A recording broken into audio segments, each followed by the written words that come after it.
नमस्ते दोस्तों, हर हर महादेव। कैसे हैं आप सभी लोग? उम्मीद है आप सब खुश होंगे, स्वस्थ होंगे, अपना ख्याल रख रहे होंगे, खुद को हील एंड पॉजिटिव कर रहे होंगे। बहुत बहुत स्वागत है आप सभी का एक बार फिर से हमारे इस चैनल पर। तो आज मैं फिर से आप सभी के लिए एक नई और फ्रेश रीडिंग करने जा रही हूँ।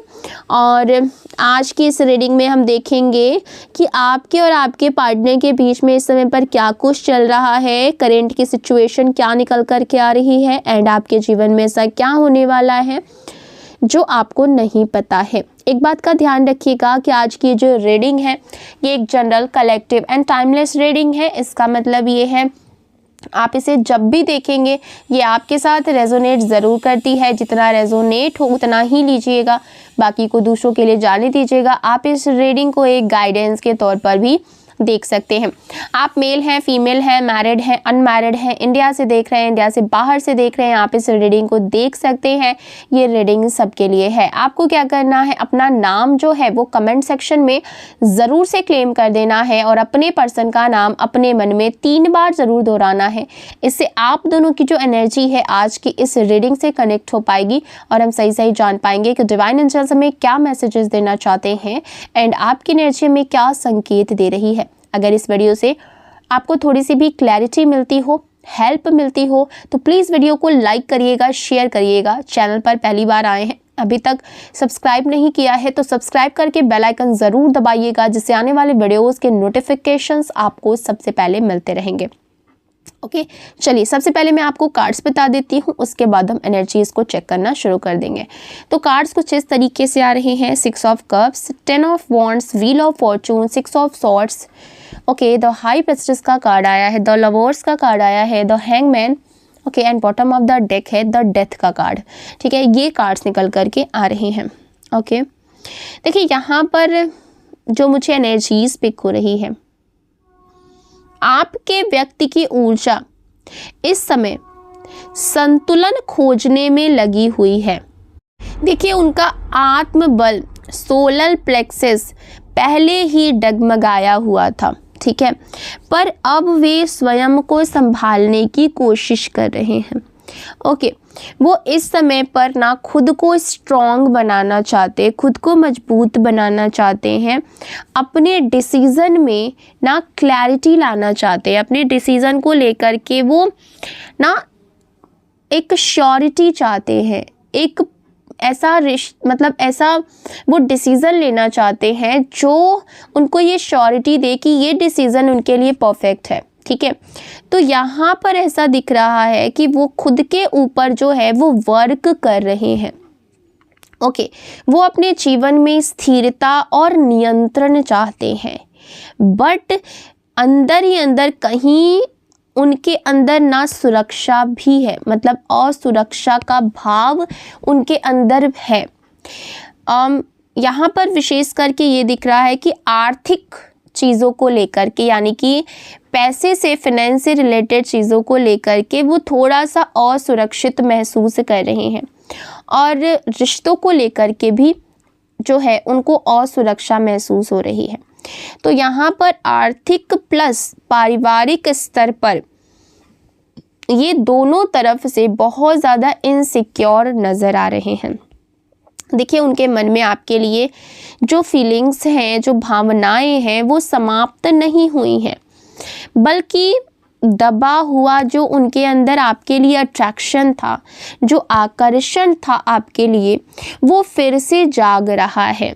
ओके, वे आपको याद करते हैं। अचानक से ना उनके अंदर इमोशंस की लहरें उमड़ करके आती हैं, उठ करके आती हैं। वे कल्पना करते हैं कि सब कुछ फिर से ठीक हो जाएगा, सारी चीज़ें फिर से बैलेंस में आ जाएंगी और चीज़ें अपने आप जो है हील हो जाएंगी। ठीक है, परंतु वे इन इमोशंस को नियंत्रित भी कर रहे हैं। जो भी इनकी ये भावनाएं इनके मन में आ रही हैं उसको कंट्रोल भी कर रहे हैं। वो केवल भावुक हो करके कोई भी डिसीज़न नहीं लेना चाहते हैं, वो इमोशंस में आकर के कोई भी फैसला नहीं लेना चाहते, क्योंकि कहीं ना कहीं उनको पता है कि इमोशंस में लिए गए फैसले हमेशा गलत ही साबित होते हैं। ठीक है, देखिए, उनकी सबसे बड़ी चिंता क्या है कि सब कुछ एक साथ में कैसे संभालूं। सारी चीज़ों को वो संभालना चाहते हैं, बैलेंस करना चाहते हैं, चीज़ों को सही करना चाहते हैं, लेकिन एक आदमी कहाँ कहाँ तक अपना हाथ पैर मारेगा। और इस चीज़ को लेकर के वो बहुत ज़्यादा चिंतित नज़र आ रहे हैं। वे चाहते हैं कि परिवार भी साथ रहे, आर्थिक रूप से उनकी स्थिति मजबूत हो और आप भी उनके जीवन में रहें। मतलब ये चारों तरफ से अपने जीवन में बैलेंस बनाना चाहते हैं। वे किसी एक को छोड़ करके दूसरे को चुनना नहीं चाहते, परंतु यदि सिचुएशंस मजबूर करें, परिस्थितियां मजबूर करें, तो कुछ लोगों के लिए वे कठिन निर्णय की ओर बढ़ सकते हैं। अगर कुछ ऐसे सिचुएशंस आए जो वो अपने हिसाब से उसको संभाल नहीं पाए, उसको कंट्रोल नहीं कर पाए, तो कुछ केसेस में वो एक स्ट्रॉन्ग डिसीज़न ना ले सकते हैं। ठीक है, देखिए, कुछ के लिए ये दूरी केवल अस्थायी है। पहले स्वयं को स्थापित करना, फिर आपके लिए खड़ा होना। ठीक है, तो ऐसे डिसीजंस भी यहाँ पर देखने को मुझे मिल रहे हैं। ठीक है, देखिए, कुछ लोगों के लिए ये दूरी अस्थायी भी हो सकती है, मतलब कि परमानेंट भी हो सकती है। ओके, यदि उन्हें कहीं और किसी और जगह, ठीक है, स्थिरता मिल जाए, स्वीकृति मिल जाए, ओके, या फिर आर्थिक जो समस्या है, आर्थिक जो भी सुरक्षा इनको अगर कहीं और पर मिल जाए, ओके, तो ये इस चीज़ को, मतलब ये जो आप दोनों के बीच में दूरियां हैं, उसको स्थायी तौर पर भी कर सकते हैं। देखिए, यहाँ पर ये एक जनरल रीडिंग है, तो जितना रेजोनेट करेगा उतना ही लीजिएगा। ओके, जो स्थिति आपसे जुड़े वही संदेश आपके लिए होगा। यहाँ पर ज़्यादा से ज़्यादा पॉसिबिलिटीज़ ये नज़र आ रही हैं कि फाइनेंस अस्थिरता, मतलब जो भी वित्तीय अस्थिरता ही सबसे बड़ा कारण दिख रहा है। उन्हें लगता है कि वे अभी पर्याप्त रूप से सक्षम नहीं है किसी भी रिश्ते को ना चलाने के लिए, या फिर किसी भी रिश्ते में कोई डिसीज़न लेने के लिए। वे इस परिवार के सामने मजबूती से खड़े होने की स्थिति में अभी नहीं है। पहले वो खुद को स्थापित करना चाहते हैं, फिर वो संबंध की बात करना चाहते हैं। वे मेहनत कर रहे हैं, पर परिणाम अभी भी क्लियर नहीं है, रिजल्ट्स अभी क्लियर नहीं है। वे अभी प्रतीक्षा कर रहे हैं सही समय की, सही अवसर की। वे जल्दबाजी में कोई भी कदम नहीं उठा रहे हैं, चीज़ों को टाल रहे हैं, सोच रहे हैं, विचार कर रहे हैं, अंदर से जवाब है जो ढूंढ रहे हैं। कुछ मामलों में योग, ध्यान या आत्मचिंतन भी करते हुए नज़र आ रहे हैं।